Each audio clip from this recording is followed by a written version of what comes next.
Assalamualaikum warahmatullahi wabarakatuh. Waalaikumsalam warahmatullahi wabarakatuh. Alhamdulillahirabbil alamin.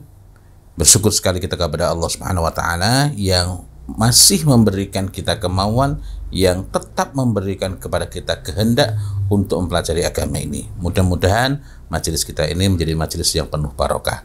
Berbicara tentang tawakul akan lebih sempurna, akan lebih lengkap, agar kita mendapatkan gambaran yang lebih nyata kalau kita mengetahui kisah-kisah berkenaan dengan orang-orang yang bertawakal ala Allah. Selengkapnya mari kita ikuti bersama-sama. Tafadhal. Bismillah, alhamdulillah, salatu wassalamu ala rasulillah wa ala alihi wa ashabihi wa mawalah. Kita lanjutkan membaca kitab A'malul Qulub. Kita masuk di bab baru, yaitu min qasasil mutawakkilin, di antara kisah-kisah orang yang bertawakal.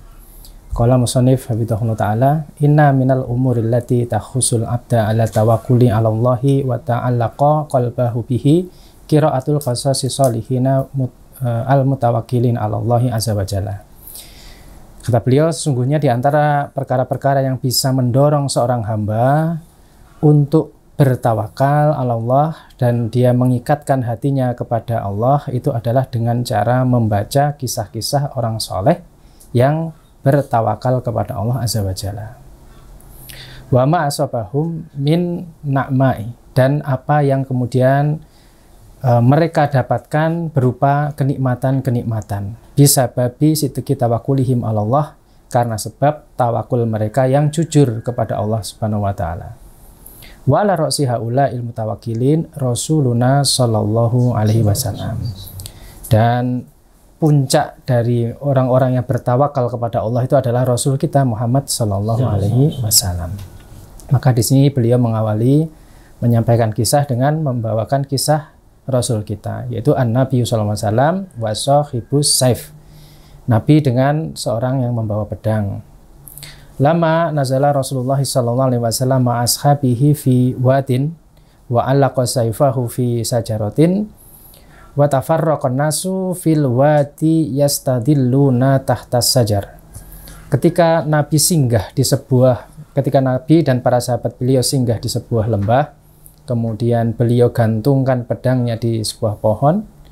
Kemudian para sahabat beliau itu tersebar di seantero lembah itu, mereka berteduh di bawah pohon. Lam yura'uhum illa wa nabiyyu sallallahu alaihi wasallam yad'uhum. Tidaklah beliau melihat mereka kecuali kemudian Nabi memanggil mereka. Wa atauhu faida bi sahsin wa saifun sakitun. Kemudian para sahabat mendatangi Nabi. Ketika dipanggil, mereka berkumpul. Kemudian ada seorang yang pedangnya terjatuh. Nah, ketika melihat itu kemudian Rasul bercerita. Faqala Rasulullah SAW. Rasul bercerita, inna rajulan, ada seorang laki-laki, atani, dia mendatangiku, wa ana naimun, dan waktu itu aku sedang tidur. Fa'akhadha sayfa, dia mengambil sebuah pedang. Fastaiqatu wa huwa qaimun ala ra'si. Aku terbangun, kata Rasul, dan aku dapati lelaki itu dia berdiri di atas kepalaku. Maksudnya di ini ya, bukan di atas terus diinjek, bukan, tapi di belakang. Ketika beliau bangkit, beliau melihat ada orang berdiri itu. Kemudian falam as'ur illa wasayfu sultan fi yadihi, dan aku tidaklah melihat kecuali ada pedang yang terhunus di tangannya. Ai maslulan, yaitu keluar dari sarungnya, yaitu terhunus. Faqolali, kemudian lelaki itu berkata padaku, man yamna'uka minni, siapa yang bisa melindungimu dariku? Siapa yang bisa melindungimu dariku? Qala, kata Rasul, qultu, aku berkata, Allah. Summa qala fi saniyah, lelaki itu pun bertanya lagi untuk yang kedua kalinya, man yamna'uka minni, siapa yang bisa mencegahmu dariku, yang bisa melindungi dariku? Qala, Rasul bersabda, qultu, aku berkata, Allah, kata Rasul itu. Qala fasyama sayfa, kemudian lelaki itu menyarungkan kembali pedangnya. Fasyama, yaitu akmadahu, menyarungkan, memasukkan pedang itu ke dalam sarungnya. Faha huwa dajalisun, inilah dia orang yang dia itu duduk. Lelaki itu ada di situ yang diceritakan, ditunjuk oleh Rasul. Ini orangnya, dia duduk. Wahada huwa tawakul, inilah tawakul. wa taswidu wal isti'anah. Inilah tawakul, kemudian tafwid yaitu taslim, berpasrah pada Allah, wal isti'anah yaitu memohon pertolongan pada Allah Subhanahu wa taala. Dalam posisi yang genting, tawakul itu kemudian di cerita Rasul ini memberikan dampak kepada orang yang menghunus pedangnya itu. Itu yang pertama. Kemudian yang kedua, An-Nabi SAW fil ghori. Nabi ketika berada di dalam gua. An Abi Bakrin radhiyallahu anhu qala, dari Abu Bakar radhiyallahu anhu, beliau berkata, qultu li Nabi SAW. Aku berkata kepada Nabi SAW, wa ana fi ghori. Dan waktu itu aku sedang di dalam gua. Lau anna akhadahum nadoro tahta qadamaihi la absorona. Andai saja salah satu dari orang-orang kafir Quraisy itu yang mengejar kita, gitu, mereka itu melihat di bawah kedua kakinya, maka sungguh mereka akan dapati kita, mereka akan melihat kita, kata Abu Bakar. Faqala, maka Nabi kemudian berkata menenangkan Abu Bakar, ma dhonnuka ya Abu Bakrin bisnaini Allahu salisuhuma.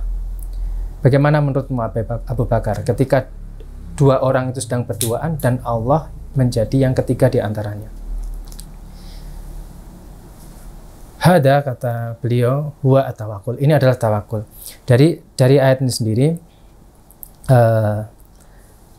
ada isyarat dari Nabi SAW, yaitu ketika kemudian Abu Bakar merasa khawatir kalau kemudian ada orang kafir Quraisy itu melihat ke bawah, maka kata Rasul, bagaimana menurut pendapatmu kalau ada dua orang kemudian Allah yang ketiga?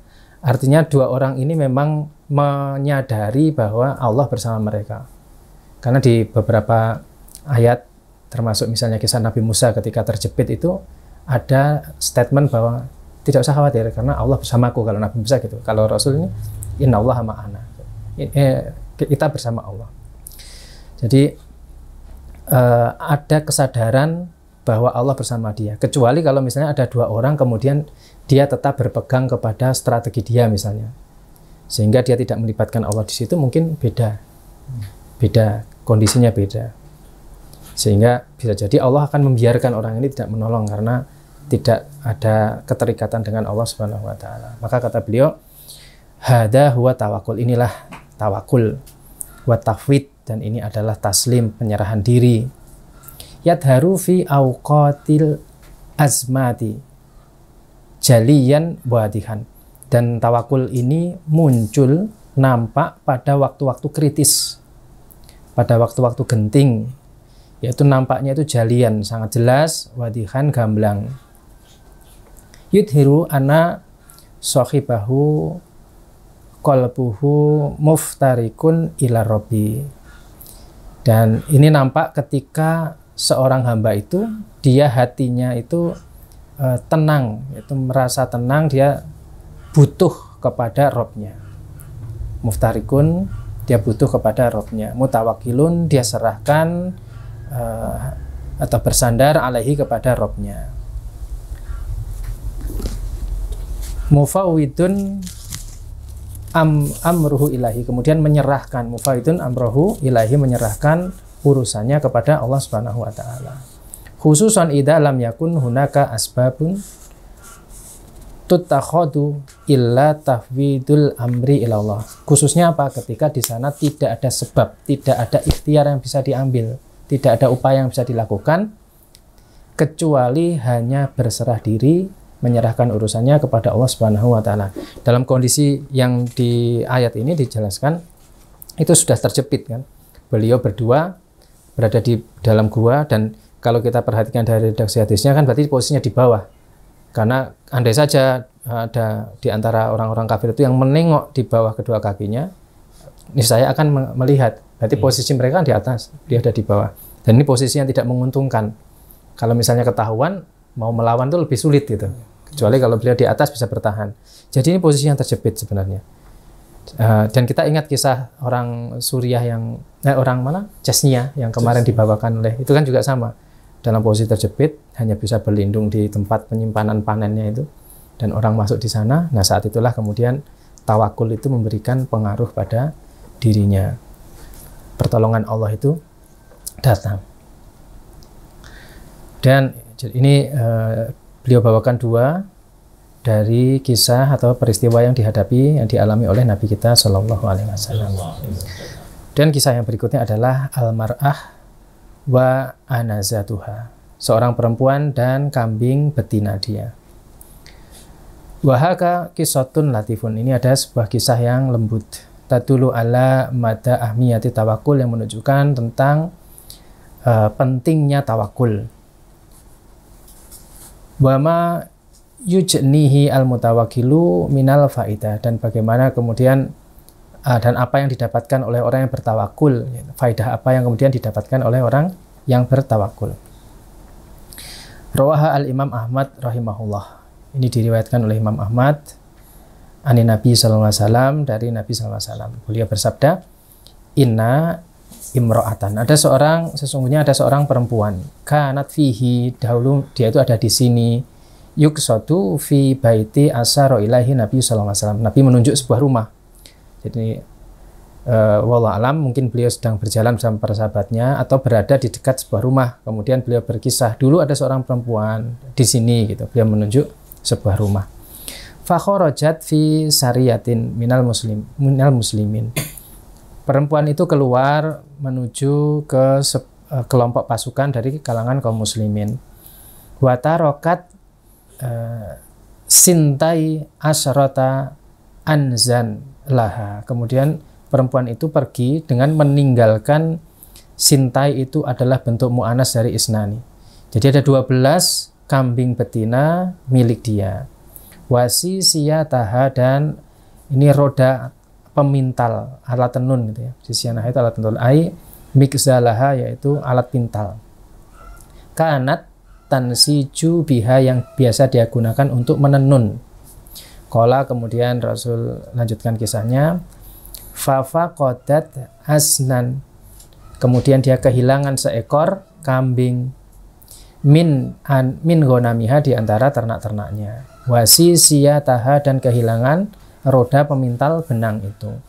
Faqalat, maka perempuan itu pun berkata, ya Rob, wahai Rob, innaka, sesungguhnya engkau, qad domanta liman kharaja fi sabilika, sungguh engkau telah memberi jaminan bagi orang yang keluar di jalanmu, maksudnya berjihad fi sabilika. Apa jaminannya? Antahfadho alaihi, yaitu menjaga orang itu. Jadi perempuan ini tahu kalau dia fi sabilillah, maka Allah akan menjaga dia gitu.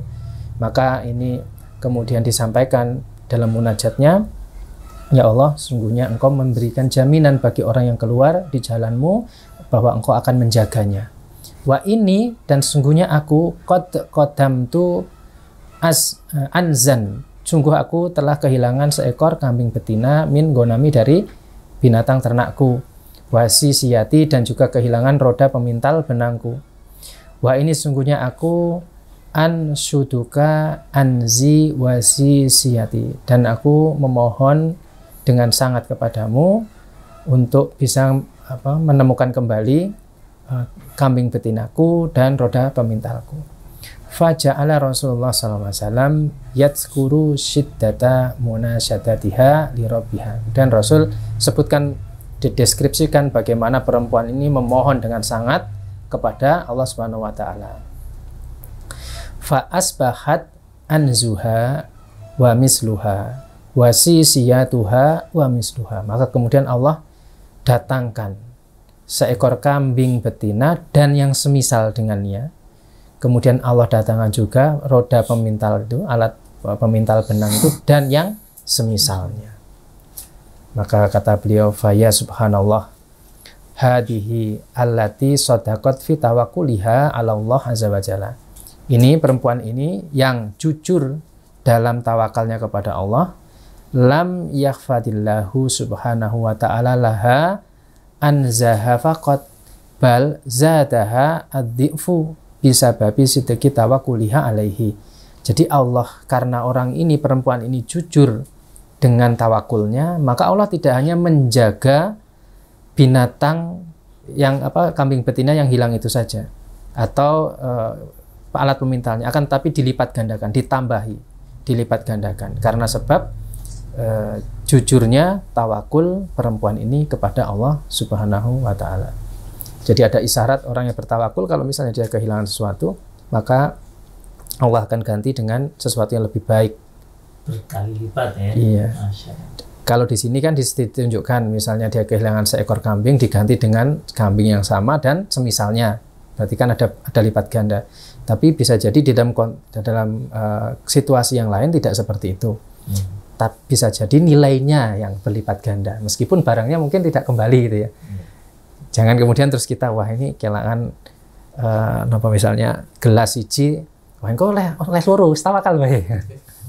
Bisa jadi tidak gitu, tapi dia tidak bisa dimatematiskan. Adalah bahwa Allah pasti menjaga dia, menjaga harta miliknya selama dia berjuang fisabilillah, tawakal kepada Allah. Dan dia mungkin akan dapat ganti yang lebih baik. Intinya kan gitu kan, lebih baik. Meskipun bisa jadi wallahu alam tidak sama wujudnya ininya ya, tapi lebih baik. Kemudian kisah yang berikutnya adalah almar'atu wat tanur, perempuan dan tanur. Tanur itu kalau kita terjemahkan mungkin tungku, tapi sebenarnya beda dengan tungku karena tanur itu bentuknya apa ya, seperti lubangnya di atas. Kalau kita lihat orang-orang Timur Tengah masa itu, jadi dibikin kayak menara kecil itu, nah lubangnya di atas. Nah, kalau anglo kan di samping. Iya, anglo di samping, kalau itu di atas. Terus dimasukin kayu apa bara atau di bawah, lah nanti manggang daging, roti apa ditempel-tempel di sekitarnya. Yang mirip-mirip tungku lama sebenarnya. Oh iya. Iya, tungku lama mirip-mirip itu. Nah gitu. Wa kadzalika dzakarul Imam Ahmad rahimahullah bi musnadihi an Abi Hurairah radhiyallahu anhu qala. Demikian juga Imam Ahmad menyebutkan dalam musnad beliau dari Abu Hurairah radhiyallahu anhu bahwasanya beliau berkata, bainama rajulun wa imra'atun, ada seorang laki-laki dan perempuan lahu fi salafil khali, yang mereka itu hidup di zaman salaful ummah. La yaqdirani ala syai'in, mereka itu termasuk fakir ya, tidak memiliki kemampuan, tidak mampu, bukan tergolong orang yang mampu. Faja'a rajul minas safarihi, kemudian laki itu datang dari sebuah perjalanannya. Fadakhala ala imra'atihi ja'ian, dia temui istrinya dalam keadaan lapar. Qad asobathu masghabatun syadidatun, dia mendapati dia temui istrinya dalam keadaan sangat kelaparan. Faqala li imra'atihi, kemudian dia bertanya kepada istrinya, a indaki sayun, apakah ada sesuatu, kamu punya sesuatu? Qalat, istrinya menjawab, na'am, ya. Absir, ini adalah ungkapan tenang saja, gembiralah gitu ya, tapi ada, sudah tenang gitu. Ataka rizqallah, aku akan berikan padamu rizki dari Allah. Ma'a annaha laisa ladaiha sayun, padahal dia itu tidak memiliki sesuatu pun, tidak memiliki sesuatu pun. Lakinnaha as-siqah, akan tapi dia yakin, perempuan itu yakin. Wal i'timadu 'ala Allah, dan dia bersandar kepada Allah. Wa raja Allah, dia berharap pada Allah. Fastakhassaha, kemudian lelaki itu tidak sabar, kemudian meminta pada perempuan itu, faqala, waihaka, celaka, ibtaghi in kana indaki sayun, mbok cepat gitu, carilah kalau memang ada sesuatu gitu, jangan lama-lama gitu. Qalat, perempuan itu berkata, na'am, ya. Hunayyatan narju rahmatullah, tunggu sebentar, aku sedang mengharap kasih sayang Allah. Khatta idza tala alaihi at-tawa ai alju, hingga kemudian dia berkepanjangan rasa laparnya itu berlarut-larut, ini kan nunggunya kesuwen gitu kan, tambah lapar gitu. Qala, kemudian waihaki, kumi, celaka kamu ini. Apa kalau di tempat kita apa nerjemahnya? Piye to iki? Ya mungkin gitu ya. Mbok dangadeg gitu. Kumi, cepatlah berdiri, cepat beranjak. Bapak tagi inkana indaki khubzun fa'tini bihi. Kalau memang kamu tuh punya roti, berilah padaku, berikanlah padaku. Fa ini qad buliktu wajuhitu, sungguh aku ini sudah sangat kelaparan. Sudah sangat kelaparan. Faqalat, maka kemudian perempuan itu berkata, na'am, ya. Al-an yundiju tanur. Nah, sekarang ayo kita nih nyalakan tanurnya gitu. Jadi dari tadi itu meneng wae. Belum apa-apa. Nah ya, yaudah sekarang kita nyalakan tanurnya dulu. Fala ta'jal, enggak usah terburu-buru, tenang. Kalem-kalem bro gitu. Falama ansakata, kemudian setelah dia diam, anha saatan, diam beberapa saat, fatakhayyanat aidon an yakulalaha, kemudian dia bertanya lagi, minta lagi, berkata kepada perempuan itu lagi, qalat hiya min indi nafsiha, kemudian perempuan itu berbicara ke dirinya sendiri, bergumam gitu ya. Laukumtu, itu salah cetak, laukumtu fanadortu ila tanur, kalau misalnya aku berdiri dan aku melihat ke tanur gitu. Kalau aku melihat, jadi kan karena ini perempuan ini bicara pada dirinya sendiri gitu. Dia bicara pada dirinya sendiri. Kalau misalnya aku berdiri dan aku lihat ke tanur gitu. Faqamat fawajadat tanuraha mal'ana junubal ghanami. Kemudian dia dapati di dalam tanur itu penuh dengan daging panggang. Wa rohaiha wa rohyaiha tatkhanani. Kemudian dia dapati di kedua sisi tanur itu ada gandum. Faqamat, kemudian dia berdiri, illa roha fa nafadotha, dia berdiri menuju ke tempat penggilingan gandum dan gandum itu pun dia giling. Fa akhrajat ma fi tanuriha min junubil ghanami, kemudian dia keluarkan dari tanurnya itu daging-daging panggang itu. Qala Abu Hurairah berkata, setelah mendengar cerita itu Abu Hurairah melanjutkan, fawallatin nafsi Abil Qasim biyadihi, demi jiwa Abul Qasim, yaitu kunyahnya Nabi Muhammad ini ya.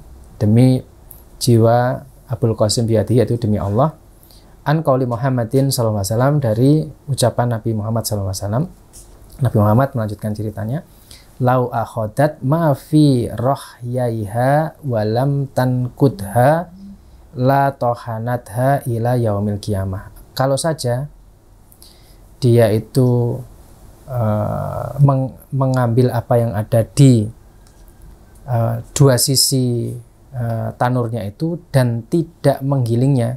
Kalau dia ambil kemudian dia tidak menggiling gandum itu, kan tadi yang di sisi tanur itu ada gandum, diambil digiling kan. Nah, kalau saja dia tidak menggiling gandum itu, kata beliau, kata Nabi, la tohanatha ila yaumil qiyamah, maka dia akan memiliki gandum sampai hari kiamat. Nah, gandumnya itu awet itu. Kan tadi itu diambil kemudian ya dibuat roti sehingga habis kan.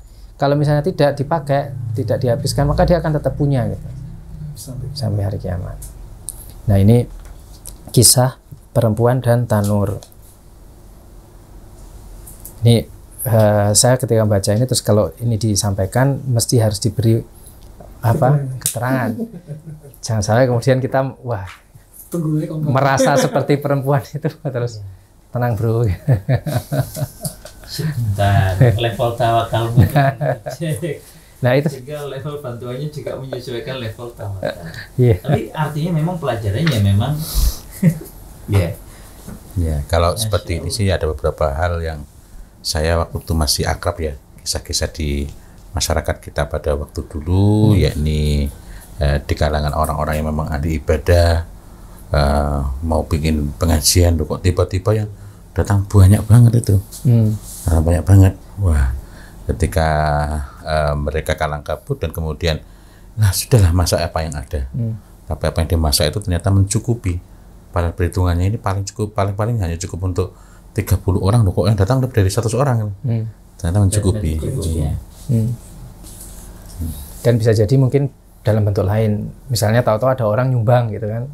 Kalau dalam kisah-kisah itu ya itu yang artinya tanurnya cukup gitu ya? Menandakan bahwa yang bersangkutan sendiri ya tidak bisa mereproduksi, artinya bukan sebagai ada amalannya begini biar menghasilkan terus, melainkan bahwa kok cukup ini, kok cukup dari mana, ditanya satu-satu dari mana, nggak ada yang ngirimi, ya memang dari situ terus itu mencukupi. Dan ketika acara sudah selesai, pengajian sudah selesai, ternyata yang masih tersisa ini masih cukup untuk bagian keluarga maupun orang-orang yang ada di situ. Artinya ini kan gambaran dan tidak bisa di copy paste. Bahkan yang bersangkutan sendiri tidak tahu. Iya, tidak bisa. Kok bisa tadi ya? Ya itu pertolongan Gusti Allah. Artinya bukan sebagai teknik ya. Jadi ini bisa diberikan kepada orang-orang yang mungkin kita tidak menduganya ya. Jadi bukan tertentu, oh ini ahli ini gitu, terus pasti akan bisa mereproduksi itu gitu. Karena dari kisah-kisah yang saya terima dari beberapa kasus itu, memang yang bersangkutan sendiri juga ketika ketika menghadapi itu, ya wis apa jari Gusti Allah, Pak, terserah apa kata Allah itu nanti, pokoknya yang ada dimasak saja. Artinya yang bersangkutan itu bukan berarti tidak mengetahui akan terjadi seperti itu. Nah, dia tidak tahu kan? Iya, tidak tahu. Iya. Bukan sesuatu yang tenang, saya punya ini kan, beda. Insya Allah. Meyakini pertolongan Allah. Meyakini pertolongan Allah. Betul. Dan kisah terakhir ya di kitab ini yang dibawakan oleh beliau yaitu kisah Umar wal Majdzum wa Khalid wassumu. Umar dengan penderita lepra, kemudian Khalid dengan racun. Laqad dakharat lana kutubul hadis kisota ini. Disebutkan kepada kita dari kitab-kitab hadis ada dua kisah. Qad kiluhuma ba'dun nas. Bagian orang dia merasa iskal, merasa ini sesuatu yang janggal, yang aneh gitu ya mendengar dua kisah ini. Yaitu kisah Umar bin Khattab radhiyallahu anhu hinama akala ma'al Majdzum, yaitu kisah Umar bin Khattab ketika beliau makan bersama seorang penderita kusta, penderita lepra. Wa kisahul Khalid bin Walid radhiyallahu anhu hinama syaraba minas sum, dan kisah Khalid bin Walid ketika beliau minum, yaitu minum air yang mengandung racun. Fa'an Abi Safar, dari Abu Safar qala beliau berkata, nazala Khalid bin Walid al-Khirah. Khalid bin Walid singgah di Khirah, yaitu sebuah kota di Irak. Faqalu lahu, maka orang-orang pengikut beliau kemudian berkata kepada Khalid, memberi informasi, ikhdar as-sum, hati-hatilah dengan racun, la yaskikahu al-a'ajim, karena orang-orang yang di situ itu tidak memberi minum orang-orang asing. Faqala, kemudian kata Khalid, u'tuni bihi, bawa ke sini, bawakan aku itu yang air yang dari sini. Fa'utiya bihi, maka kemudian dibawakan air, kepada Khalid. Fa'akhadahu biyadihi, kemudian diambil dengan tangan beliau. Summa iktahamhu ay syaraba, kemudian meminumnya. Waqala Khalid ketika minum itu membaca bismillah, mengucapkan bismillah. Falam yadurhu syai'an, dan tidak air itu tidak, atau racun itu tidak membahayakan beliau sedikit pun. Faqisatu Umar bin Khattab radhiyallahu anhu yustafadu minha siddatu tawakkulihi ala Allah.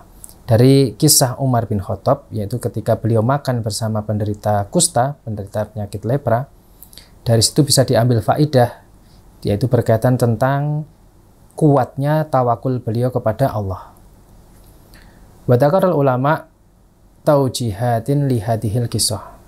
Ulama menyebutkan sebagai pembelajaran dari kisah ini ala fardin sihatiha, yaitu dari sisi yang sahih.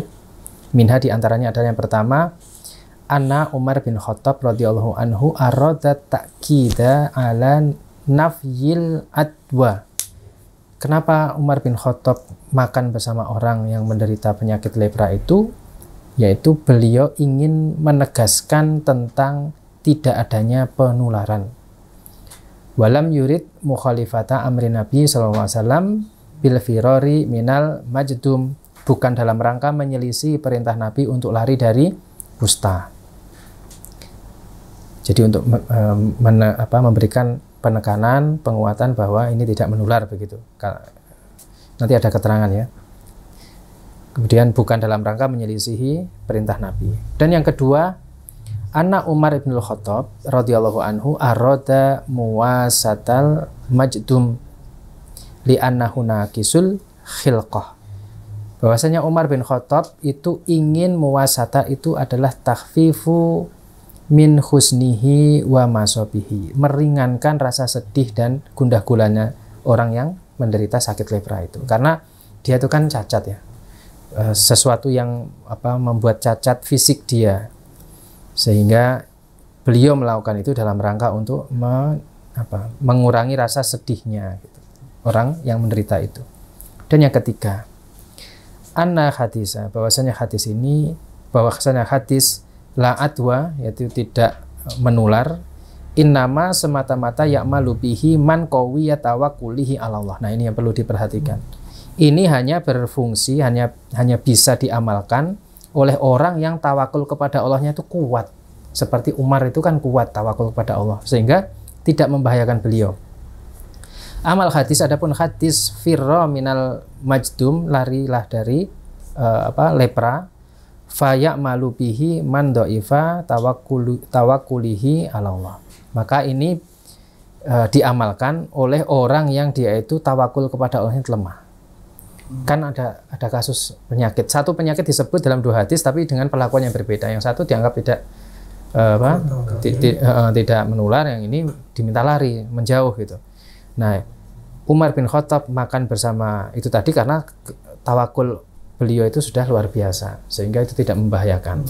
Adapun orang yang tawakulnya masih lemah gitu ya, yaitu sebaiknya menghindar saja daripada terjadi yang tidak diinginkan. Beda ini. Wa qissatul Khalid bin Walid radhiyallahu anhu yustafadu minha. Dari kisah Khalid bin Walid itu juga bisa diambil faedah darinya. Anahu radhiyallahu anhu, bahwasanya beliau radhiyallahu anhu tawakkala 'ala Allahi haqqa tawakkulihi. Beliau bertawakal kepada Allah dengan tawakul yang sesungguhnya, dengan tawakul yang sesungguhnya. Falam yu'dihi as-sumu, sehingga kemudian tidak membahayakan, racun itu tidak membahayakan beliau. Walakin akan tetapi laisa li ahadin an yuqallida Khalidan fi dzalika. Akan tapi sebaiknya tidak seorang pun yang kemudian mengikuti taklid kepada apa yang dilakukan oleh Khalid bin Walid. Li'anal ulama zakaru taujihatin likisatihi, karena ulama menyebutkan, mereka sebutkan pelajaran dari kisah Khalid bin Walid ini. Minha diantaranya yang pertama, anna, bahwasanya al-amro kana karomatan li Khalid radhiyallahu anhu. Ini adalah sesuatu yang menjadi karomah bagi Khalid radhiyallahu anhu. Fala yajuzu li ahadin an yata'assa bihi, tidak boleh seorang pun kemudian meniru apa yang dilakukan Khalid.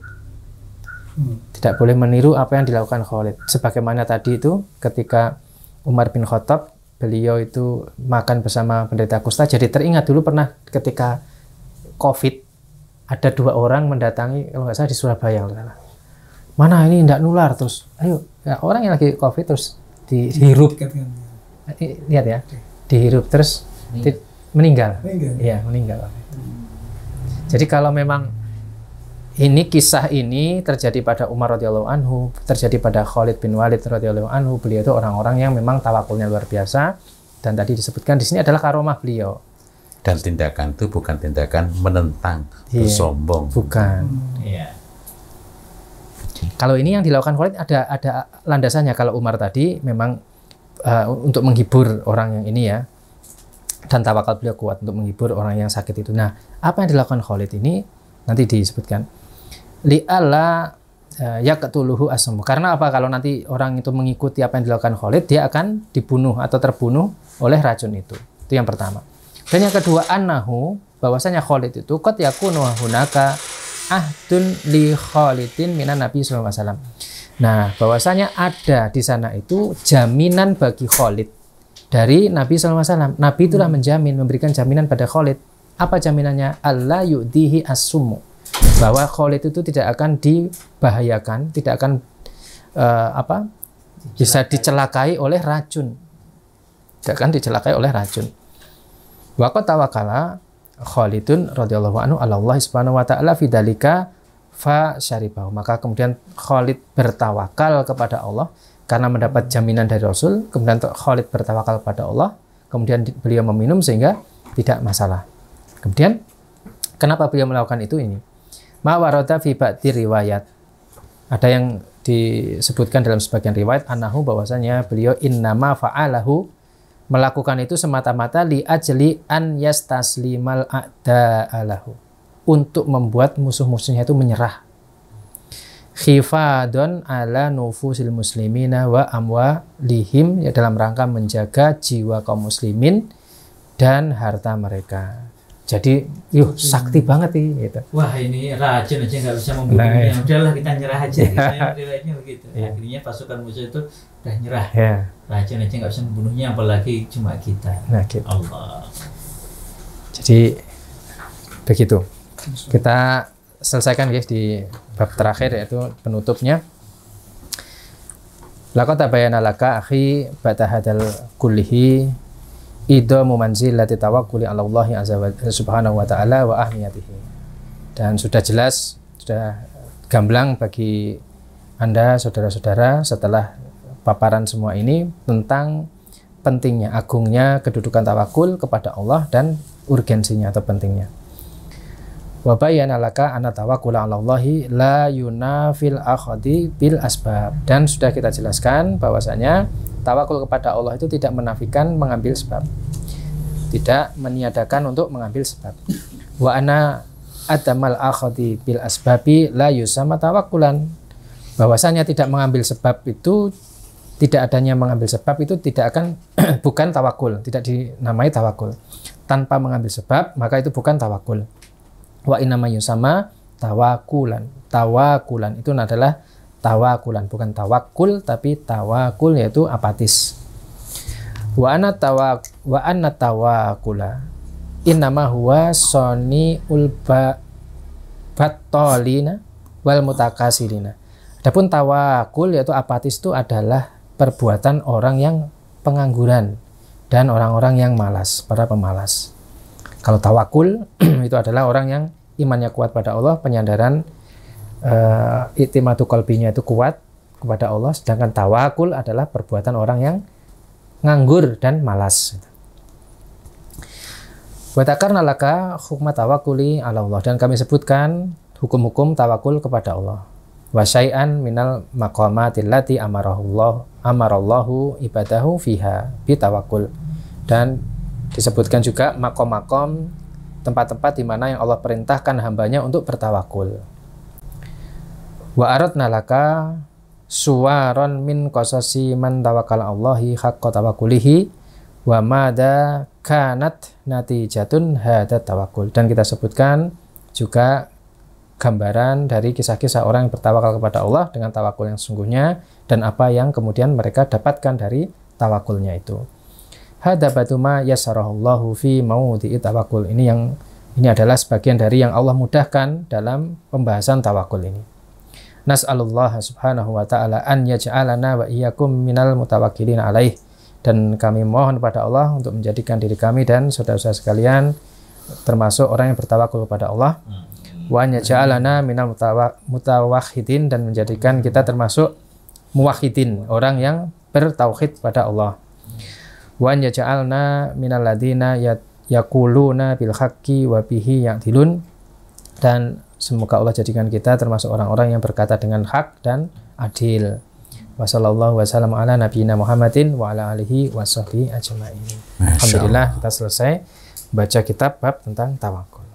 Masya Allah, bersyukur sekali kita kepada Allah Subhanahu wa Ta'ala yang diberi kesempatan, digerakkan hati kita untuk mau belajar, dan kita mendapati dari kisah-kisah orang-orang yang tawakalnya sangat kuat, orang-orang yang termasuk yang sungguh-sungguh jujur tawakul kepada Allah Subhanahu wa Ta'ala, sepertinya pada diri mereka tidak ada rasa takut sama sekali. Apakah mereka nggak punya rasa takut? Ada, tapi hanya kepada Allah. Tentang takut insya Allah akan kita bahas pada pertemuan berikutnya. Assalamualaikum warahmatullahi wabarakatuh. Waalaikumsalam warahmatullahi wabarakatuh.